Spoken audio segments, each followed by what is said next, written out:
இயேசு கிறிஸ்துவின் இனிய நாமத்தினாலே உங்களுக்கு என் அன்பின் வாழ்த்துக்கள்.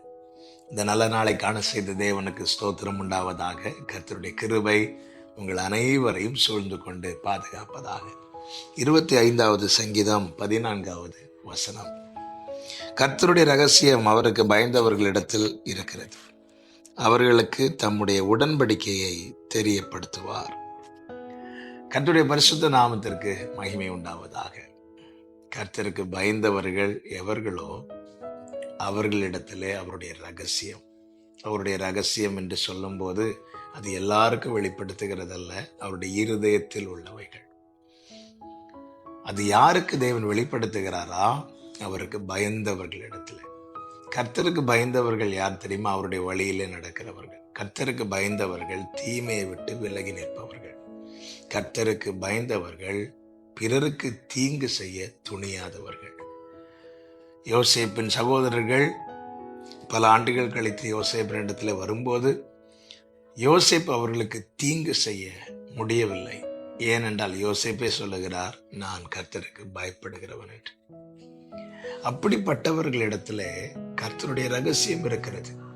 அவருடைய இருதயத்தில் என்ன இருக்கிறதோ அதை அவர்களுக்கு வெளிப்படுத்துகிறார். தாவீதுக்கு தேவன் தம்முடைய இருதயத்தில் உள்ளவைகளை வெளிப்படுத்தினதை பார்க்க முடியும்.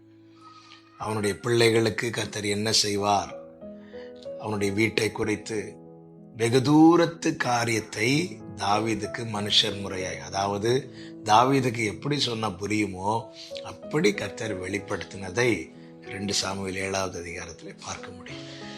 தாவீதே சாட்சி கொடுக்கிறார், வெகு தூரத்து செய்தியை மனுஷ முறைமையா என்னிடத்தில் சொன்னீரே ஆண்டவரே என்று.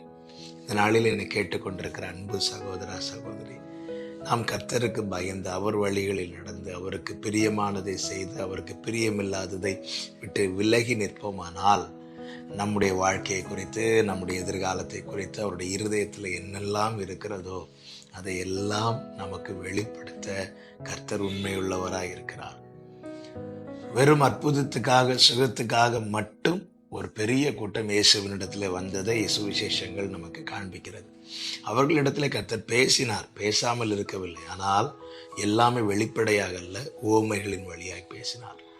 ஆனால் இயேசுவோடு கூட இருக்கும்படி தடையாயிருந்த எல்லாவற்றையும் விட்டு வந்த சீஷர்களிடத்தில் கர்த்தர் உவமைகளின் வழியாய் அல்ல, வெளிப்படையாகவே எல்லாவற்றையும் பேசினார், எல்லாவற்றையும் சொன்னார். அவர் மரிக்க போகிறதை சொன்னார், அவர் உயிரோடு எழும்ப போகிறதை சொன்னார். காரணம், அவர் எல்லாம் அறிந்திருக்கிறார். நாளை என்ன நடக்கும், நம்முடைய பின்னாட்கள் எப்படி இருக்கும், நம்முடைய தலைமுறையின் வாழ்க்கை எப்படி இருக்கும், எல்லாவற்றையும் அவர் அறிந்திருக்கிறார். எல்லாம் அவருக்குள்ளே இருக்கிறது. அதை என்ன செய்கிறாரா?